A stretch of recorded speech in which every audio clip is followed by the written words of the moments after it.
High viewers, ఉదయం నిద్ర లేచినప్పటి నుంచి మార్నింగ్ న్యూస్ లైవ్ ఇచ్చినప్పుడు కానీ, ఆ తర్వాత ఇంటికి వెళ్ళి ఫ్రెష్ అవుతున్నప్పుడు కానీ, ఈవెన్ కావ్యాస్ మీడియాకి ఫ్రీలాన్సింగ్ వీడియో వెళ్ళినప్పుడు కానీ, ఇప్పుడు కానీ నా మైండ్లో ఒకటే ఆలోచనలు. అసలు మనం ఇప్పుడు ఎవరిని నిందించాలి? టెర్రరిస్టులనా? ఆ టెర్రరిస్టులు ఫాలో అయ్యే మతాన్న? ఆ టెర్రరిస్టులు తమ దేవుడిగా భావించే అల్లానా? ఎవరని నిందించాల్సింది ఎవరినో తెలుసా? మీలో కొంతమంది నచ్చకపోవచ్చు, బట్ ఓపెన్గా మాట్లాడుతున్నా, మన పాలకులని. ఈవెన్ నేను మార్నింగ్ కూడా చాలా ఎమోషనల్గా ఫేస్బుక్లో పెట్టిన పోస్టులు వన్ బై వన్ అటాచ్ చేస్తాను చూడండి. ఈవెన్ మన ఏపీకి చెందినటువంటి వైజాగ్ చంద్రమౌళి, మన నెల్లూరు జిల్లాకు చెందినటువంటి మధుసూదన్ ఇద్దరు చనిపోయారు. ఎవరెవరు చనిపోయారు లిస్టు, అండ్ బాధితులు అన్న వాళ్ళ దాన్ని ఏం చెప్పాలా, గాయాల పాలైన వారి లిస్టు, తర్వాత వచ్చేసి ఇంకా హెల్ప్లైన్ నెంబర్స్ లిస్టు అది పెడతాను. ఈ మధ్యలో ఫేస్బుక్లో నేను పెట్టినటువంటి పోస్టుల తాలూకా అవి కూడా పెడతాను, ఓకేనా? వార్డర్లో వస్తే చూడండి. ఇప్పుడు నేను చెప్పదలుచుకున్నది ఏంటి, పాలకులు అంటున్నా కదా, ఎస్ అక్కడ తప్పు చేసిన టెర్రరిస్టులు సైఫుల్లా ఖలీద్ అని చెప్పేసి, ది రెసిస్టెన్స్ ఫోర్స్ అని చెప్పేసి TRF, సైఫుల్లా ఖలీద్, అది పాకిస్తాన్ కేంద్రంగా పనిచేసే లష్కర్ తోయిబా ఉగ్రవాద సంస్థకు అనుబంధ సంస్థ మన ఇండియాలో కాశ్మీర్లో ఉంది. జమ్మూ అండ్ కాశ్మీర్ ఉన్నటువంటి కొంతమంది ముస్లిం యువకులను చేరదీసి వాళ్ళకి ట్రైనింగ్ ఇచ్చి, అల్లా అనే దేవుడు ప్రపంచమంతా అల్లా సామ్రాజ్యం, ఇస్లాం సామ్రాజ్యం ఉండాలన్నట్టు, ఇంకెవరు బతకొద్దంటూ, జమ్మూ అండ్ కాశ్మీర్ స్వతంత్రం కావాలన్నట్టు, మన పాకిస్తాన్లో భాగం అన్నట్టు, లేదా మనది వచ్చేసి పాకిస్తాన్ ఉన్నటువంటి ఆక్రమిత కాశ్మీరు మనది రెండు కలగలిపి ఒక దేశం అయితే అన్నట్టు మొత్తం రెచ్చగొట్టారు. వాళ్ళని ఇంకేం చేస్తున్నారు, భయపెట్టాలి. ఎలా భయపెట్టాలి? ఇప్పుడు భారతదేశం వచ్చేసి జమ్మూ అండ్ కాశ్మీర్ ఎలక్షన్స్ పెట్టాము, ప్రశాంతంగా ఉంది. ఆర్టికల్ 370 రద్దు చేసాం, ప్రశాంతంగా ఉంది. అండ్ టూరిజం బ్రహ్మాండంగా డెవలప్ అయింది, అంతా ప్రశాంతంగా ఉంది. మనం ఇప్పుడు ఆ ప్రశాంతతను భగ్నం చేయాలా, భయభ్రాంతులు గురి చేయాలా? దెన్ అటాక్ ఎక్కడ చేద్దాం? భారతదేశంలో మినీ స్విట్జర్లాండ్గా చెప్తారు బైసరణ ప్రాంతం, ఇది వచ్చేసి పహల్గామ్ ప్రాంతం.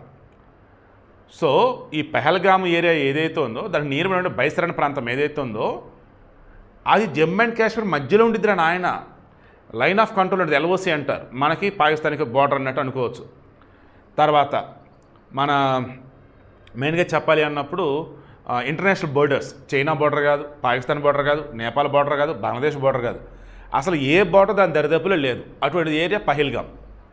అటువంటి చోట అండ్ అంత టూరిస్టులే. అటువంటి చోట జమ్మూ అండ్ కాశ్మీర్ అప్పుడు అడుగడుగునా కూడా మన బలగాలు ఉంటాయి, ఆర్మీ బలగాలు ఉంటాయి. మరలా వీటిలో BSF వాళ్ళు ఉంటారు, తర్వాత ఆ రెజిమెంట్ ఈ రెజిమెంట్ వాళ్ళు ఉంటూనే ఉంటారు. అంతమంది అన్ని రకాలుగా ఉన్న మూమెంట్లో ప్రధాని మోదీ ఏమో సౌదీ అరేబియా పర్యటనలో ఉన్నాడు. హోంమంత్రి అమిత్ షా ఏమో ఈ వక్ఫ్ సవరణకు సంబంధించి బిల్ అమెండ్మెంట్ పాస్ అయింది, దానికి సంబంధించిన నిరసనలు అవి ఇవన్నీ తెలియజేస్తున్నాడు, దానికి సంబంధించి మొత్తం పరిశీలిస్తూ ఉన్నాడు. ఈలో బెంగాల్ అల్లర్లు అవి చూస్తున్నాడు, ఇవన్నీ ఉన్నాయి. ఇటువంటి మూమెంట్లో ఇంటెలిజెన్స్ వాళ్ళు ఏం చేస్తున్నారు? రీసెర్చ్ అండ్ అనాలిసిస్ వింగ్ వాళ్ళు, మన భారతదేశానికి సంబంధించి నిఘా సంస్థ అన్నట్టు, వాళ్ళు ఏం చేస్తున్నారు? అండ్ ఆర్మీ వాళ్ళు ఏం చేస్తున్నారు? లోకల్గా వాళ్ళకంటూ స్పైలు ఉంటారు. వాళ్ళు ఎవరు సమాచారం ఇవ్వలేదా? 5 కొంతమంది 7 కొంతమంది అంటారు, ఇంకా క్లారిటీ రావాల్సి ఉంది. అండ్ అనుమతిలో పిక్స్ కూడా వెనకాల అటాచ్ చేస్తాం చూడండి. వచ్చిన వాళ్ళు ఆర్మీ దుస్తులలో వచ్చారు అంటున్నారు. ఆర్మీ దుస్తులలో ఉన్నప్పుడు గడ్డాలు ఏంటి, వాళ్ళ అవతారాలు ఏంటి, కనీసం వచ్చే దారిలో ఎవరు టెస్ట్ చేయలేదా? అండ్ వెపన్స్ అవన్నీ తీసుకుని టూరిస్టులు ఉంటే ప్లేస్కి వాళ్ళు వచ్చారు అంటే దారిలో ఎన్ని దాటుకుని ఆ ప్లేస్కి వచ్చి ఉంటారు? ఎవరో వైఫల్యం అండి ఇది, మనం ఇది ఆలోచించట్లా. ఎస్, లష్కర్ తోయిబా పాకిస్తాన్లో ఉంది, వాళ్ళకి అనుబంధ సంస్థ the resistance force, Saifullah Khalid గాడు. ఈ సైఫుల్లా ఖలీద్ గాడు కొద్ది రోజుల క్రితం పాకిస్తాన్లోని పంజాబ్ ప్రాంతానికి వెళ్తే అక్కడ ఉన్నటువంటి ఆర్మీ క్యాండిడేట్ వచ్చేసి వాడిని స్వాగతం పలికాడు పోల్తో. సో పక్క ప్లానింగ్తో ఉన్నారు, ఇంతమందిని ఘోరంగా చంపారు. చంపినటువంటి మూమెంట్లో కూడా ఆ మనిషికి సంబంధించి వాడు ముస్లింని అబద్ధం చెప్పిన బాంబే సినిమాలో కానీ, అరవింద్ స్వామిది మనిషి కూరేల మూవీ, మణిరత్నం మూవీ, అందులో కూడా ముస్లింలు రాబోతుంటే ఆ బొట్టు చెడిపేస్తాడు, పిల్లలకున్న బొట్టు చెడిపేసేసి మేము ముస్లిమ్స్ అని చెప్తే వాళ్ళు వెళ్ళిపోతారు చంపకుండా. అలా అక్కడ కొంతమంది ముస్లిమ్స్ అని చెప్తే ప్యాంట్ ఉప్పదీపిచ్చి బాటం పురుషాంగం దగ్గర సుంతి చేయటం అంటారు, అంటే బాటం ఎడ్జ్లో ఉండిద్దని కట్ చేస్తారు వాళ్ళు. ఆ సిస్టమ్ సంబంధించిన స్కిన్ అది కట్ చేసారు, ఏదో చూశారు. సో అది కట్ చేయాలి ఉంది అంటే నువ్వు ముస్లిం కాదని ఒకరిని చంపేశారు. ఇంకొకడిని నేను ముస్లిం ఇంకో అతను అబద్ధం చెప్పాడంట. అలా అతను ఏం చేశారు, నువ్వు ముస్లిమా అయితే ఇదిగో చదువురా అని చెప్పేసి వాళ్ళ దగ్గర ఉన్నటువంటి ఆ మతానికి సంబంధించిన సాహిత్యం ఏదైతే ఉందో లిటరేచర్ అది ఇచ్చి చదవమన్నారు. వాడు చదవలేపాడు, దాంతో అబద్ధం చెప్పి చంపేశాడు. ఆ పక్కన నాడు మమ్మల్ని కూడా చంపారా బాబు, ఇంకెందుకు మేము బతికేదని అంటే నేను చంపం, మేము ఆడవాళ్ళని పిల్లల్ని చంపం, పెద్ద పత్తిత్తులు మరి పెద్ద గొప్పోలు మరి మేము పిల్లల్ని ఆడవాళ్ళు చంపం, వెళ్ళి మీ మోడీకి చెప్పుకోండి అని చెప్పేసి ఆడావిడ. వీళ్ళు మనుషులా, వీళ్ళు వచ్చేసి ఒక మతాన్ని ఫాలో అవుతున్నారా, వీళ్ళకి ఇంకా సపోర్ట్ ఇచ్చే చెత్తన ఎవరు ఉన్నారు మన దేశంలో అంటే బోల్డ్ ఎంతమంది ఉన్నారా బాబు. ఆల్ ఐస్ ఆన్ పాకిస్తాన్ అంటూ పోస్టులు పెట్టిన సెలబ్రిటీ ఒక్కళ్ళని నోరు తెరిచారా, ఒక్కళ్ళన్నా. మణిపూర్లో 2 తెగల మధ్య గొడవలు జరుగుతుంటే క్రైస్తవుల మీద దాడులు అంటే హడావుడి చేసిన ఇప్పుడు నోరు తెరిచారా. మన పశ్చిమ బెంగాల్లో హిందువులు చనిపోతే నోరు తెరవల, తర్వాత ఇప్పుడు వచ్చేసి హిందువుల మీద భయంకరంగా టూరిస్టుల మీద దాడి చేస్తే ఒక్క నోరు తెరవల. జస్ట్ ఆస్కింగ్ నోట్లో ఏదో పెట్టుకుని ఉంటాడు, just asking Prakash Raj candidate నోరు తెచ్చాడు లేదే. డానిష్ కనేరియా అని చెప్పేసి పాకిస్తాన్ క్రికెటర్ అండి, తను హిందువు, తను నోరెత్తాడండి పాపం. వీళ్ళు మత పిచ్చితో పెట్టరేగిపోతున్నారు. హిందువులు వాళ్ళ టార్గెట్, హిందువులు చంపడం వాళ్ళ టార్గెట్. బంగ్లాదేశ్, పాకిస్తాన్ వీళ్ళంతా ఇదే టార్గెట్తో ఉన్నారు. కాపాడుకుంటారా బాబా నోరు తెరిచాడు. గౌతమ్ గంభీర్ అతను నోరు తెరిచాడు.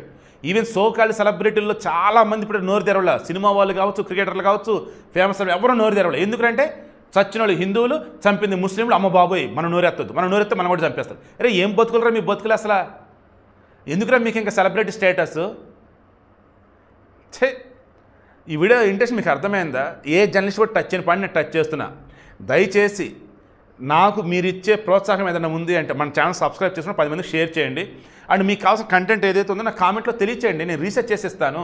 ఇప్పుడు ఈ వీడియో ఇస్తున్నానా, దీనికోసం నేను ఉదయం 4-5 గంటల నుంచి ప్రిపేర్ అవుతూనే ఉన్నాను. మీకు ఏది ఇస్తే ఈజీగా రీచ్ అయ్యింది. అండ్ మోరోవర్ అసలు మీకు తెలిసిన నిజం ఏంటి, మనం వచ్చేసి మత పిచ్చలు బట్టి కొట్టుకుందామా, లేదంటే దేశభక్తి ముసుగేసుకొని చెప్పేసి పాలకులను ఏమనకుండా ఓన్లీ పాకిస్తాన్ నిందిద్దామా అనేసి ఇవన్నీ కాదు కదా. రియాలిటీ ఏంటో మీకు చెప్పాలి, రెచ్చగొట్టే విధంగా కాకుండా ఆలోచించే విధంగా మీకు చెప్పాలి. అన్నింటికి మించి హిందూ ముస్లిం భాయ్ భాయ్ అన్నటువంటి మన భారతదేశంలో ముస్లింలు అనుమానించేలా చూడొద్దు. అలా అని చెప్పేసి మన హిందువులలో ఎవరైతే సెక్యులర్ ముసుగేసుకున్నారో వాళ్ళని మేల్కొనేలా చేయాలి. ఇలా చెప్పుకుంటూ పోతే నిజమైనటువంటి భారతీయులు అన్న వాళ్ళు ఎవరైతే ఉన్నారో ఇతర మతస్థులను గౌరవిస్తారు. నిజమైనటువంటి భారతీయులు అన్న వాళ్ళు ఎవరైతే ఉన్నారో తప్పుని తప్పు అంటారు, ఒప్పుని అప్పు అంటారు. ఇప్పటికన్నా కళ్ళు తెరవండి, ఇప్పటికన్నా నోరు తెరవండి.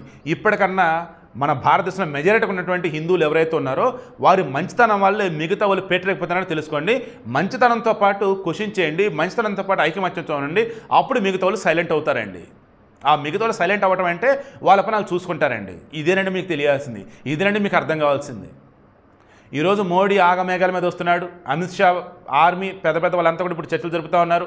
ట్రంప్ మద్దతు ఇచ్చాడు, ఏమని ఇండియాకి మీరు ఏం చేస్తారు చేయండి మేము మద్దతు ఇస్తా ఉన్నారు. పుతిన్ ఈ టెర్రరిస్ట్ మేము ఖండిస్తున్నాం, మోడీ ఏం చేస్తారు చేయండి మేము మద్దతు ఇస్తామన్నారు. ఇప్పుడు ప్రపంచ దేశాలన్నీ కూడా ఆల్మోస్ట్ ఉగ్రవాదాన్ని ఏరివేద్దాం, ఈ ముస్లిం మతం మొదలని చంపేద్దాం, రెడీ అవ్వండి అని అంటున్నారు ఆల్రెడీ. నిజమైనటువంటి ముస్లిం దేశాలు ప్రశాంత బతుకుతూ ఉన్నాయి ఆ గల్ఫ్ కంట్రీస్. ఇక్కడ ఉన్నటువంటి దరిద్రులు ఆ రకంగా చెలరేకపోతున్నారు. పశ్చిమ బెంగాల్ కావచ్చు, బంగ్లాదేశ్లో కావచ్చు, ఆ పాకిస్తాన్లో కావచ్చు. ఏంటంటే వీళ్ళ పిచ్చంతా కూడా ఒకే ఒకటి, మతోన్మాదం అన్నమాట. మతం వేరు, మతోన్మాదం వేరు. సో వీడియోకి ఇంట్రెస్ట్ మీకు అర్థమైందా? భగవద్గీత కూడా శ్రీకృష్ణ పరమాత్ముడు అర్జునుడు చెప్తాడు, అర్జునుడు నేను యుద్ధం చేయను బాబు, అంత నావల అంటూ ఉంటే అప్పుడు అంటాడు, ఒరే బాబు అర్జున నువ్వు చేసిన ప్రయత్నాలు అన్నీ చేసావురా నాయన శాంతి కోసం, బట్ అన్ని ప్రయత్నాలు విఫలమైనరా బాబు, ఇక ఇప్పుడు యుద్ధం చేయక తప్పదురా బాబు అని చెప్పేసి అన్నాడు. అలా ఇప్పుడు అన్ని ప్రయత్నాలు అయిపోయినాయి, ఇక ఇప్పుడు యుద్ధం చేయక తప్పదు, పాకిస్తాన్ మీద యుద్ధం ప్రకటించాలా, పాక్ ఆక్యుపైడ్ కాశ్మీర్ మన వాళ్ళు తీసుకొని మన దగ్గర ఉన్న కాశ్మీర్ 2 కలగలిపి దాన్ని బ్రహ్మాండంగా అభివృద్ధి చేయాలా. అండ్ పాకిస్తాన్ దగ్గర నామరూపాలు అక్కడ పోవాలన్నప్పుడు ఎస్ బలూచిస్తాన్ ప్రాంతం ఉంది, దాన్ని సెపరేట్ కంట్రీ ఇచ్చేసేయండి. అండ్ ఐక్యరాజ్య సమితి ఇన్వాల్వ్ అవనివ్వండి. దెన్ ఒకప్పుడు పాలస్తీనా ఎలా ఉందో ఈరోజు కూడా పాకిస్తాన్ అలాగే ఉంది. ఈరోజు పాలస్తీనా ఎలా ఉందో త్వరలో పాకిస్తాన్ కూడా అలా అయింది. నేను చాలా క్లారిటీగా మాట్లాడతాను. ఒకప్పుడు పాలస్తీనా ప్రశాంతంగా బాగానే ఉండే, బట్ అక్కడ ముస్లిం మొదలు పెట్టలేకపోవడం వల్ల చివరికి ఇజ్రాయెల్ చేత కుక్క సాగు చేస్తున్నారు. అండ్ ఇజ్రాయెల్ కూడా అంత దారుణంగా చంపడం కరెక్ట్ కాదు, పాపం అమాయకులు చనిపోతా ఉన్నారు. సరే ఇప్పుడు భారత్ కూడా సైలెంట్గా ఉంటే పాకిస్తాన్ చెలరైపోతున్నాం. అప్పుడు ఏం చేయాలి, పాకిస్తాన్ మొక్కలు చేసి అవతల పడాలి అంతే. ఆ మొక్కలు కూడా ఎలాగా ప్రపంచం అంతా కూడా ఎస్ కరెక్టేరా బాబు అనే విధంగా ఆ రకంగా అడుగులు వేయాలి. ఎన్నో ఆపర్చునిటీస్ మన ముందున్నాయి. ఇప్పుడు కూడా యుద్ధం చేతగానుడే ధర్మం గురించి మాట్లాడతాడు అన్న వేళ కనుక ఉంటే జనాలు వస్తారు. నేను చాలా ప్రాక్టికల్గా చెప్తున్నా. యుద్ధం చేతగానుడే ధర్మం గురించి మాట్లాడతాడు సార్, యుద్ధం చేయండి, అన్ని శాంతి ప్రయత్నాలు అయిపోయాయి, ఇక యుద్ధమే చేయాలి, అదే మిగిలింది, శత్రువుని అంతం చేయాలి, అదే మిగిలింది. ఇప్పుడు ఇంకా ధర్మం అంటారా, భగవద్గీత శ్రీకృష్ణుడు చెప్పిన ధర్మమే గుర్తుంచుకోండి. అన్ని ప్రయత్నాలు అయిపోయిన తర్వాత చివరికి చేయాల్సిన యుద్ధమే, అదే ఇప్పుడు మనం చెయ్యాలి. ఐఎమ్ షూర్ మొన్న సర్జికల్ స్ట్రైక్స్ ఎలాగైతే చేసిన పుల్వామా అటాక్ అయిన తర్వాత ఈ పెహల్గామ్ అటాక్ అయిన తర్వాత కూడా అంత మించిన దాడులు చేస్తారని చెప్పేసి పాకిస్తాన్ సుస్సు బూసుకుంటా ఉంది. బట్ ఇది ఎండ్ కార్డ్ అయ్యే విధంగా అడుగులు వేయాలా. ఇంకొకసారి పాకిస్తాన్ కావచ్చు, మన దేశంలో ముస్లింలు కావచ్చు, సపరేట్ కంట్రీ అవ్వాలి జమ్మూ అండ్ కాశ్మీర్ అంటున్నారంటే ఆ నోట్లోంచి మాట కూడా రాకూడదు. అట్లా ఆ రకంగా మోడీ అడుగులు వేస్తారని కోరుకుంటున్నా. ఐఎమ్ షూర్ ఇది పూర్తిగా నిఘా వైఫల్యమే.